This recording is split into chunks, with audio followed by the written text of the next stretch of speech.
Good evening student. आज हम discuss करेंगे कार्डियक साइकिल। कार्डियक साइकिल जैसे भी आपको पता है कि हार्ट के अंदर एक पर्टिकुलर हमारी इवेंट होते हैं। तो अगर हम कार्डियक साइकिल की बात करें तो एक बीट में हार्ट हमारा बीट करता है। तो वन बीट में जितने भी हमारे हार्ट के अंदर जो इवेंट होते हैं उन्हें हम बोलते हैं कार्डियक साइकिल। यानी एक बीट के अंदर जो भी हमारे हार्ट के अंदर इवेंट्स हो रहे हैं उनको हम कार्डियक साइकिल कहते हैं। तो वो इवेंट्स क्या होते हैं पहले मैं आपको एक्सप्लेन कर दूं कि हमारे यहाँ पर एट्रियम होते हैं और दो वेंट्रिकल होते हैं। यानी हार्ट के अंदर अगर आप देखो दो एट्रियम है और दो वेंट्रिकल, यानी 4 चैम्बर हार्ट है ह्यूमन का, जिसमें कि ये राइट एट्रियम है, ये राइट वेंट्रिकल है, ये लेफ्ट एट्रियम है और ये लेफ्ट वेंट्रिकल है। यहां पर आपको पता है कि जो यहां ब्लड को लेके आती है, ब्लड वेसल्स, इसे हम बोलते हैं inferior vena cava, inferior vena cava. और जो हमारे अपर रीजन से लेके आती है ब्लड को, डीऑक्सीजनेटेड ब्लड को, से हम बोलते हैं सुपीरियर वेना कावा। यहाँ पर जो हमारा राइट वेंट्रिकल है इससे एक स्ट्रक्चर अराइज होती है, ये इस स्ट्रक्चर को हम बोलते हैं पल्मोनरी आर्टरी। और ये पल्मोनरी आर्टरी ब्लड लेके जाती है लंग्स के पास, क्योंकि आपका राइट एट्रियम में डीऑक्सीजनेटेड ब्लड एंटर करता है तो फिर ये राइट वेंट्रिकल में जाता है और राइट वेंट्रिकल से फिर ये लंग्स के पास जाता है और लंग्स के पास जाके इसका ऑक्सीजनेशन होता है, यानी ऑक्सीजन इसमें ऐड होती है और फिर ये ऑक्सीजनेटेड ब्लड हमारा लेफ्ट एट्रियम में ओपन होता है।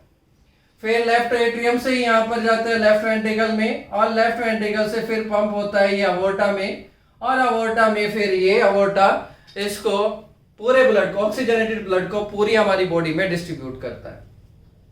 तो यहाँ पर अगर मैं इवेंट की बात करूं पहले, तो इवेंट की बात कर रहे हैं कार्डियक साइकिल में बेसिकली कॉन्ट्रैक्शन और रिलैक्सेशन होता है।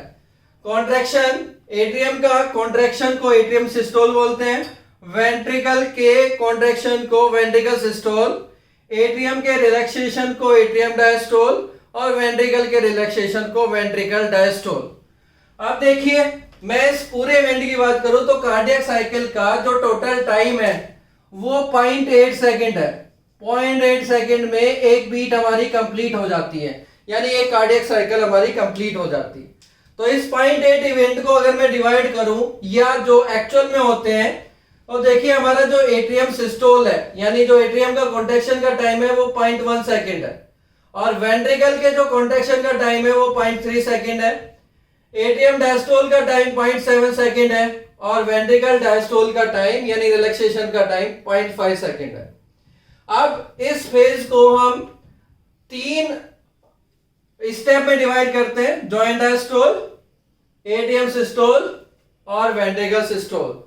तो ये जॉइंट डायस्टोल कहां से आया मैं आपको एक्सप्लेन अभी करता हूं।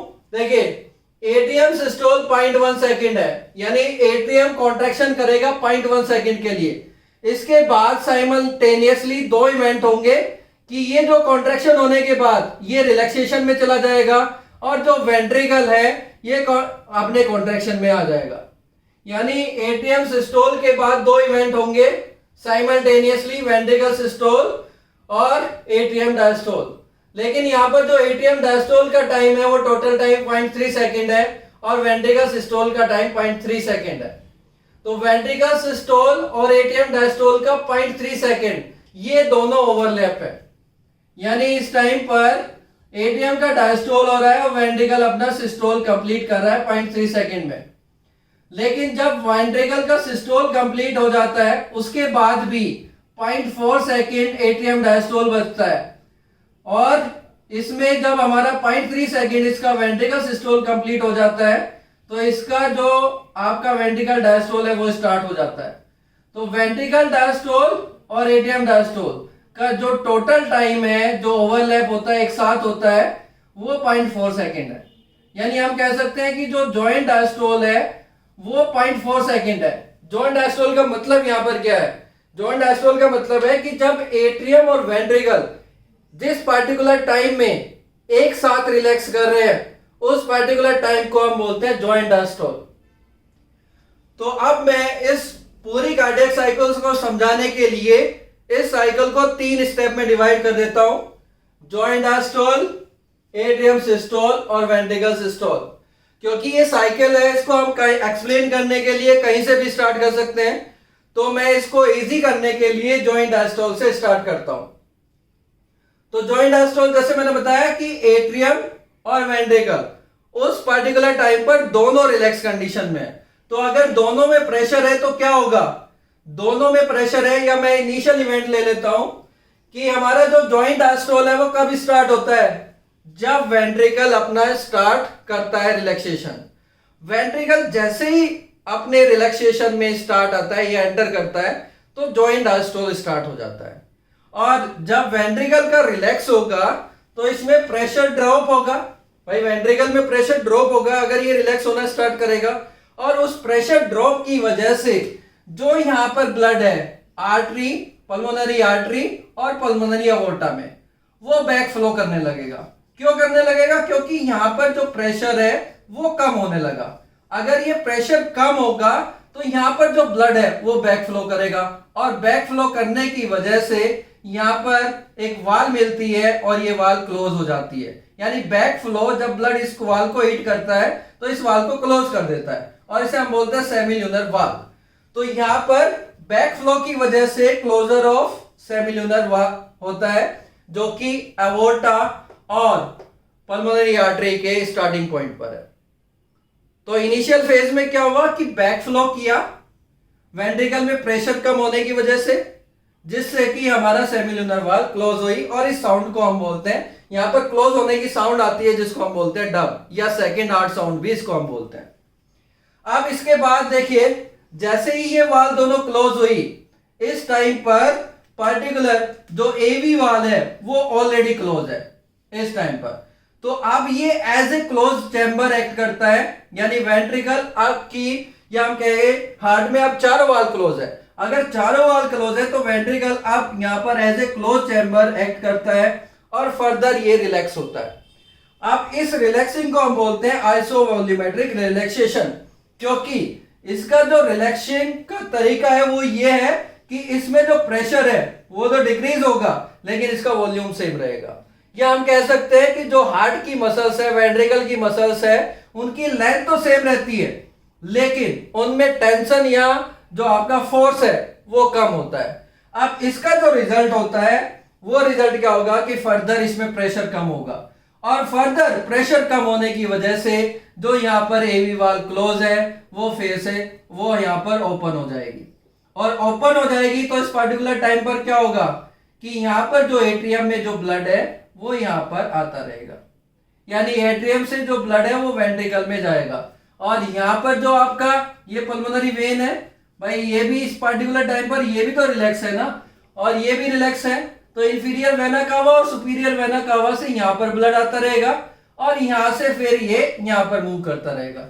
लेफ्ट एट्रियम की बात करें तो यहां से पल्मोनरी वेन से ब्लड इसमें आता रहेगा, और पल्मोनरी वेन से एट्रियम में एंटर करने के बाद ये ब्लड यहां पर जाएगा।